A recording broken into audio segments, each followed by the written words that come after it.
Welcome. I'm the Deadwood Jedi, and today we are in my account. I'm doing a champion spotlight on one of my favorite champions that I just pulled, Elder Skarg. I am super excited about this guy. When I pulled him, you might have saw that on stream. I was super excited about it because I really loved his kit. I love the way he looks, and I love the concept of him being a legendary killer.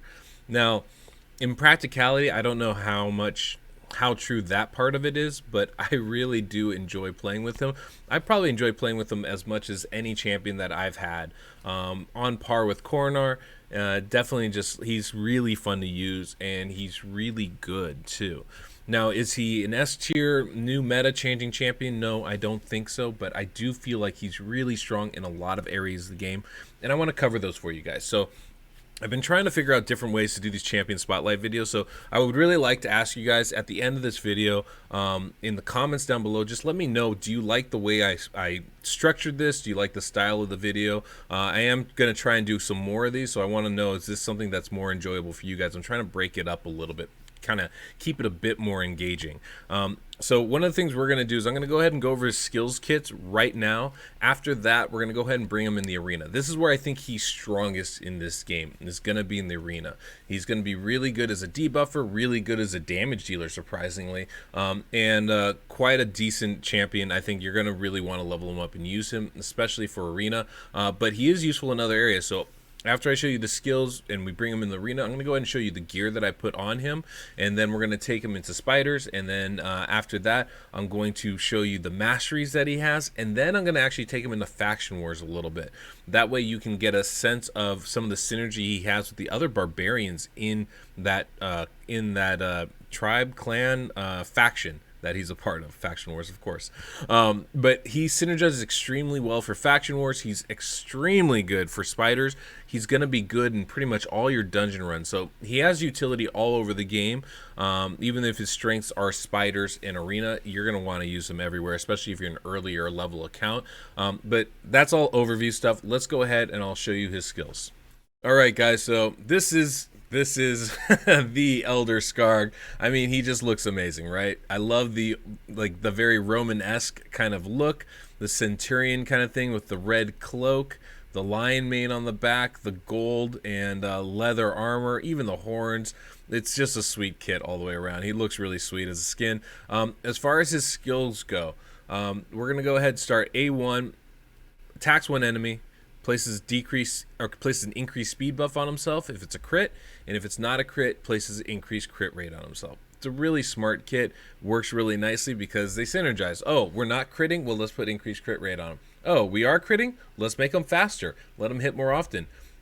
That's smart programming right there. I think that works really nicely with this kit. This skill does hit hard. It's not like a blockbuster kind of thing, but it does do some damage. It is not just like a wet noodle trying to smack something. The next skill, Hunt the Marked. This is his big attack ability. This one can do a lot of damage when it's set up correctly, but you do have to set it up. So that's kind of the trick to making it work. Attacks one enemy 3 times. Places an extra hit for each buff or debuff on the target, up to 3 extra hits. So this attack can do up to 6 hits. Each of these, I've been seeing on average, I'm getting about 20k per hit. That's a lot of damage, guys. It's very effective as a single target killer in the arena or in any other places. But the bonus, which was what makes him so good for dungeons, especially high level ones where you have really tanky enemies, or for spiders especially, is he places an HP burn and a true fear debuff on all enemies if this attack places all 3 extra hits. So once you hit boom, boom, boom, all of a sudden HP burn goes out on everybody for 2 turns, and true fear goes out on everybody. Against spiders, it's a game breaker. That changes the game for that. It's so nice. For everything else, it can be really good. It's a really nice ability to help whittle down your enemies, but also mitigate damage, really CC them with that true fear debuff. Really effective. In arena, the true fear part is way more strong than the HP burn. But it is also really hard to set this up. This attack usually hits hard enough where it ends up killing somebody. If there's enough buffs and debuffs to be able to proc that second part, typically the opponent is dead by then, so it doesn't proc as it is. I can talk a little bit more about that when we get to the arena, some of the details and reasons why parts of it work and parts of it don't. The one thing that is really great for arena with this is steals all buff from the target after the attack. That can be really strong. I've stolen counterattacks from Valkyries. I've stolen block debuffs from Duchesses. Definitely something to keep in mind. I've even stolen ally protection from Krisk. It's a pretty cool ability there. And then the last one is Elder's Clarion. So he makes this huge call, basically asking to putting all these debuffs on the enemy. So he's going to put increased defense on himself first, and then he's going to place fear debuff on all the enemies, and it'll be true fear if they're under block damage, and he'll add an decreased speed debuff if they have a shield on. None of those buffs can be resisted, which is phenomenal. So it doesn't matter how high resist your enemy is, if you go before them, before they can place a block debuff, that's the key. But you'll put fear on all of them, which helps CC. You'll put decreased speed on most of them, especially in arena when they have shields up. That's huge, guys, huge. Now, against waves and dungeons and stuff, that also becomes really big, being able to mitigate CC your enemy, get that crowd control going. And then he'll also place a provoke buff on legendary champions for one turn. Now, the provoke takes accuracy. This Hunt of the Mark skill takes accuracy, so you do need to build a little bit of accuracy on your champion. I try to aim for about 250 or so, but it's going to depend on how important those debuffs are to you to place. For me, they were secondary, but I built my champion a very particular way. I feel like there's a bunch of different ways you can build him out to make him useful. His passive takes less damage from legendary champions, and when he gets attacked by legendary champions, he does a damage to them equivalent to his attack, not a critted amount. So it's decent, nothing great, but a little bit of damage. I've definitely killed some people because of that. And then his aura is an increased crit rate in arena battles. So if you build a team around him, you can build them with less crit rate. That can be really useful, especially early on. In general, this is an awesome kit. Synergizes really well. I like it a lot. I actually kind of like the names. Elder's Clarion, he makes this call, and it hurts the enemy. It's not a damage skill. And then Hunt the Marked, it's like, you're the one. Boom, boom, boom, boom, boom. Kills him. And then Tides of Steel is just his sword coming in and smacking somebody. So I actually kind of like the way it's all laid out. Even Kingslayer, the fact that he's better against legendary champions. There's a lot of really cool things about this kit. This is why this is one of my favorite champions, because all of the stuff involved really focuses around that central theme of he's a legendary killer. And yeah, he is a Kingslayer, and I really enjoy using him. So anyway, he's got a really cool kit. He plays really well. Let's go ahead and I'll show you in arena so you can see what he does. Okay, this is going to be a textbook example of how Elder Skarg works in arena. So we don't even go first in this fight, but by the time we do go, it's pretty much all us. We get the speed boost there. He puts on the debuffs, which is going to lock down Arbiter, put that provoke out there. We add some help from Masteries, and you can see he just annihilates Neathway with his A2 ability. After that, it's a rinse repeat. We get so many extra turns. He goes ahead, he puts up the debuffs, locks down Arbiter. You can see right there, she didn't even take a turn. And then he gets to go again. His A1 does serious damage. You can see there 78,000 against a Seeker. And then between him and Madame Ceres, we just have this team completely locked down. They just don't have a chance to go. You can see right there, we got a provoke out again, along with the fear and the sleep. They just don't have a chance to go. And the good thing is he hits hard enough where he can take it on all by himself. As we move into this next fight, you're going to see a little bit less of his A1 damage, a little bit more of his A2. So this time we do go first. We get the boost up there from Siphi, the speed up from Arbiter, and then we get to go ahead and start putting some debuffs up. You see the decreased speed because they have shields on, and then we get Madame Ceres doing her little bit, taking away their little bit of shields and putting the beacon on them. Get a sleep to prevent Tower from doing the block damage, and then we're just going to go ahead and take out one of their champions with Elder Skarg right here. And I opted for, I think it was Alton, or it might have been Santa, not quite sure. But whoever it is, they're going to completely die. You can see that 33k, 21k, only took 2 hits, and we just totally destroyed him.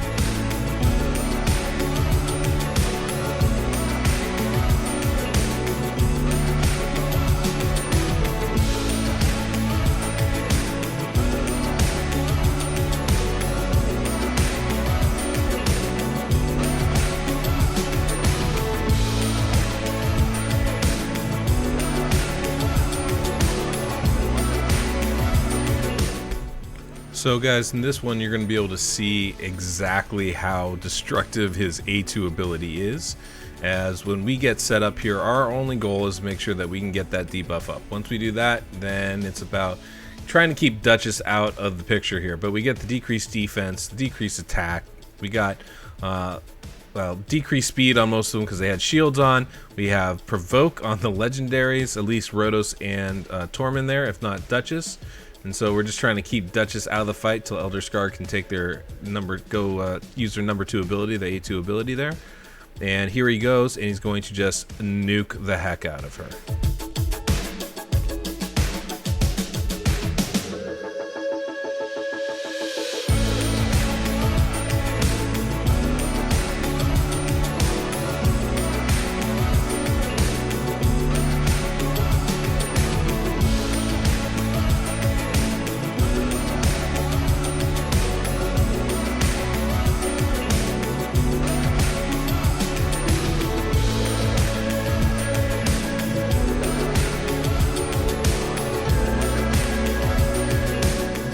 This is the comp I've been favoring, with using Trunda as the nuker and Elder Skarg pretty much solely as a debuffer.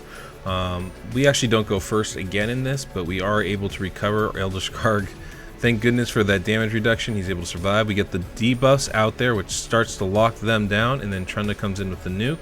Even though he goes down, you can see Raglan got debuffed there, the fear procced on her, and also an Arbiter, so neither of them went, and we're able to come back through and clean up right after that. Elder Skarg doing his part to help on that. Alright guys, so you can see some of the pros, some of the cons that he has in his arena kit. He uses that A3 almost automatically without even question, so that can be a negative. If they have block debuffs up, you already have increased defense, there's really no need for it, but that's still going to be his go-to. That said, you can saw the damage that he can do on his A1. You saw the damage he can definitely do on his A2, which is considerable. And having all that CC, all those debuffs out there is really, really powerful. He can only do damage as a single target guy, though, so you're facing a lot of enemies. He's not your dude. I've found a lot of success pairing him with Trunda, who is amazing, obviously. But his CC allows Trunda to take that turn, and then he can come in and do a single target to clean up whatever messes are left. That's a pretty powerful combination right there. Now, as far as how I kitted him out, I have him in all speed sets. And I think I have him built pretty well. I'm not using him as a pure damage dealer because he is single target. He's not going to take out an entire team. But I wanted that attack up, and you can see the damage that he does with that. 4,600 attack is pretty significant. Almost 100% crit rate, good crit damage, and I have that actually about 250. I have his speed high. That to me was the important part. I wanted him to get those debuffs out, and so by getting those debuffs out, that's going to mean a lot for, I think, for the team in general. So getting that was really important for me. So 247 is where I have him at. Help keep my team speed tuned. I'm not perfectly tuned, but it definitely helps get closer to the numbers I need.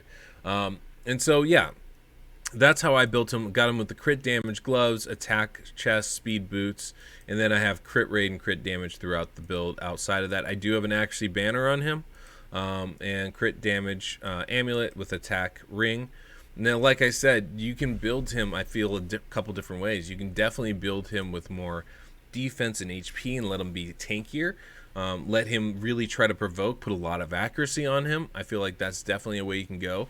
He has a pretty low base defense and a really high base attack. So I feel like the attack route is the better way to go with him, but I don't feel like it's the only way to go.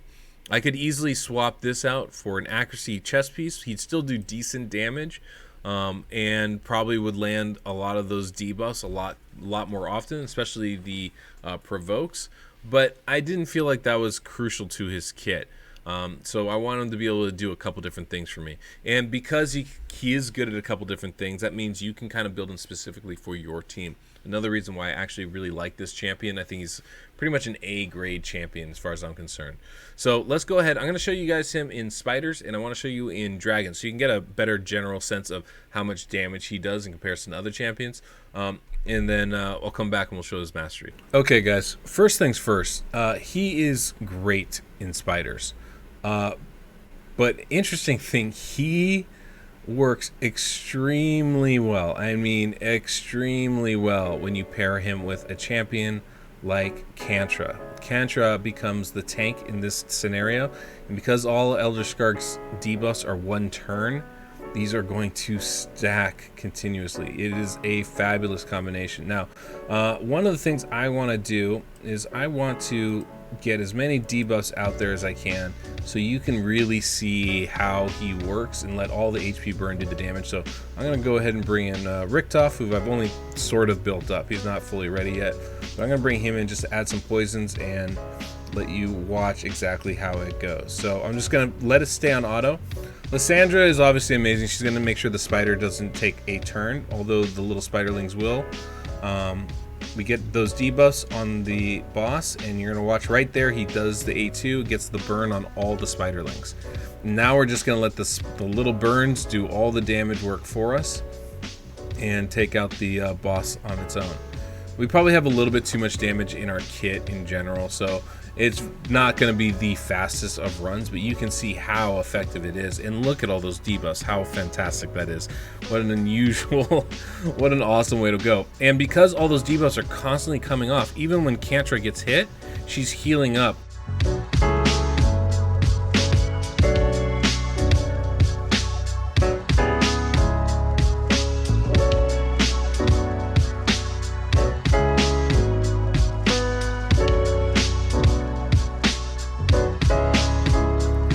So I'm going to go ahead and take it off auto here. We're just going to get a little speed up ability, get some of this stuff out. First thing he's going to do, we are going to put out those debuffs just so you have an idea. Actually, we're not going to do the debuffs this time. We're just going to show his A1 here so you have an idea.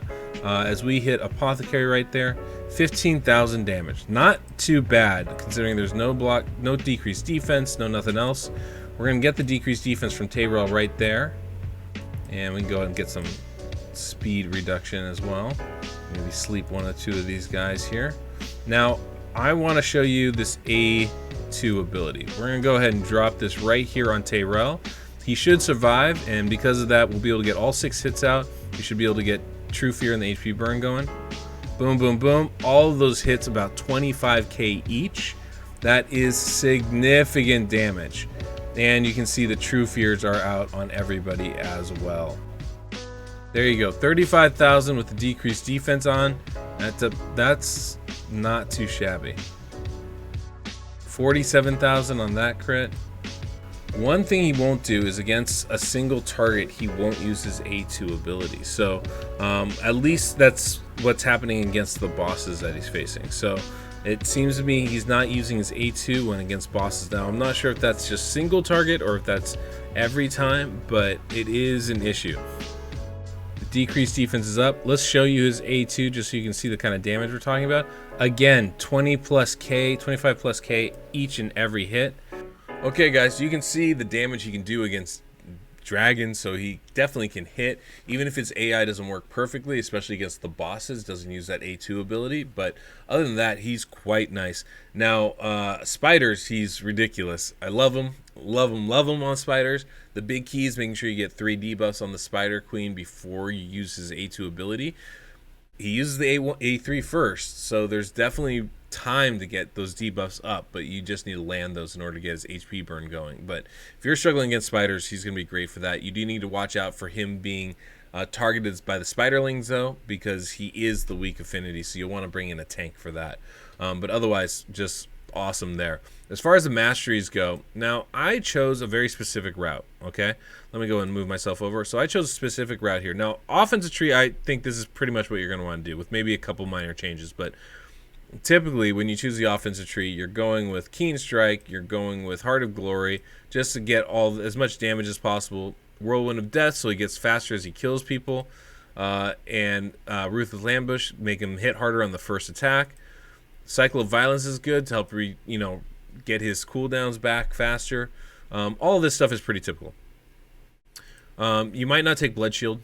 You might take Methodical instead. If you pair him with a Gert Tuck, you might want Stoke to Fury.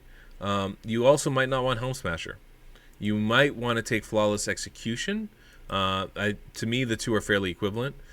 Or you might even want to take Giant Slayer. Now, that that up to 6 hit A2 ability. This is going to make it even stronger. That might be a great one to choose.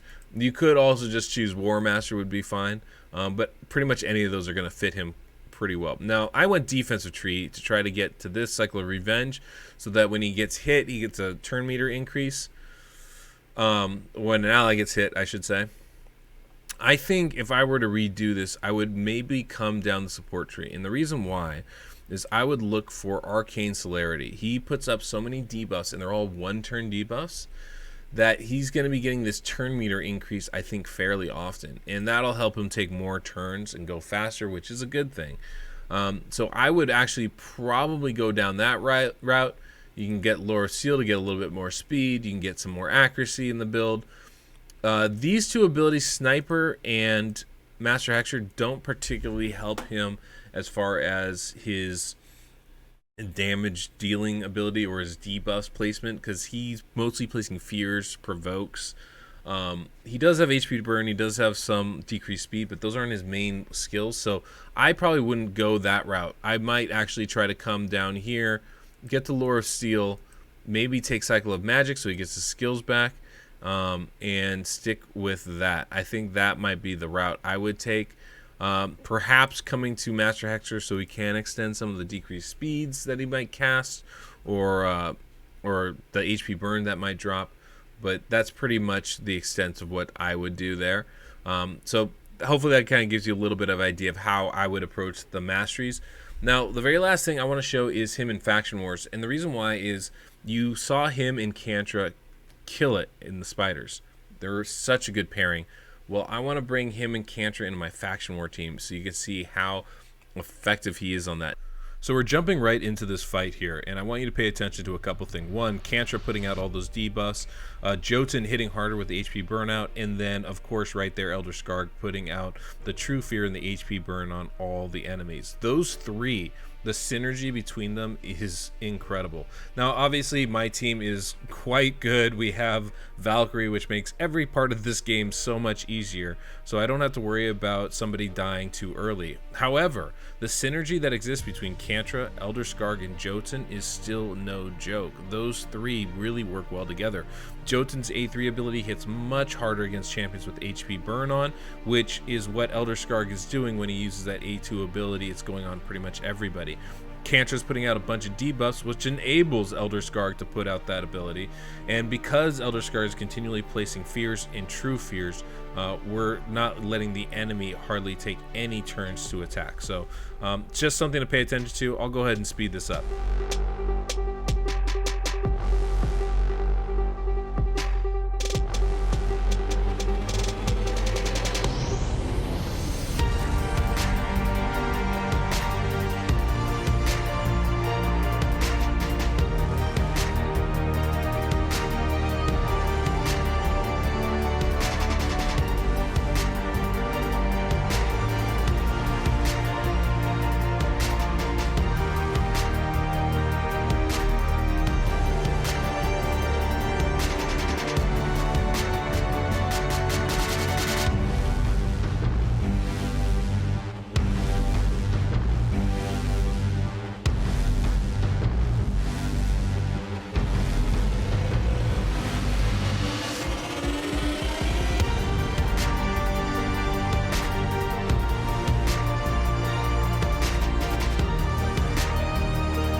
Well, guys, hopefully you liked all that. Elder Skarg to me is a fantastic champion. Now, is he top tier? No, I wouldn't put him on the same realm as like a Valkyrie or a Duchess or even like a Trunda or Candrafon, really.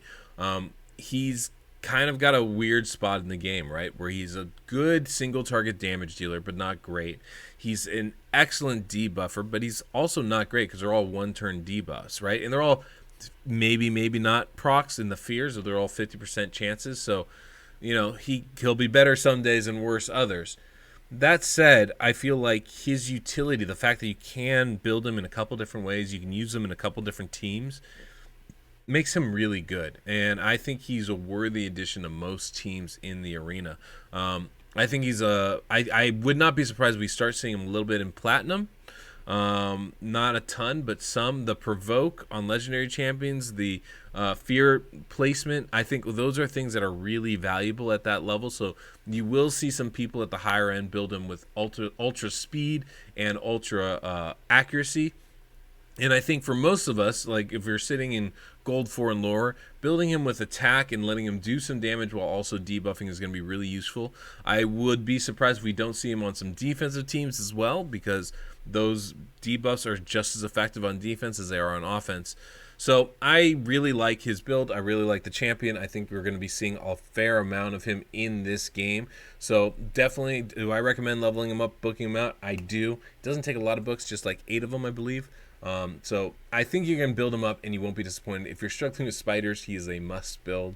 He is super good on that end. So definitely somebody I would recommend. Hopefully you guys like him. Let me know what you think. Tell me if this is something that you want to build for your own team, if you're looking forward to getting him. Also, let me know what you feel about the format of this setup here. And yeah, I mean, guys, the bottom line, I have a lot of fun playing with him. It's a game. I want to have fun with him. He's a fun champion. So if nothing else, I feel like he's worth bringing up just for that. But that said, I feel like he's useful too, and you're going to be happy to have him. Anyway, guys, thank you for watching. Subscribe, hit the notification bell, like the video, all that fun stuff. It is a pleasure talking to you guys. Till next we meet, I'm the Deadwood Jedi.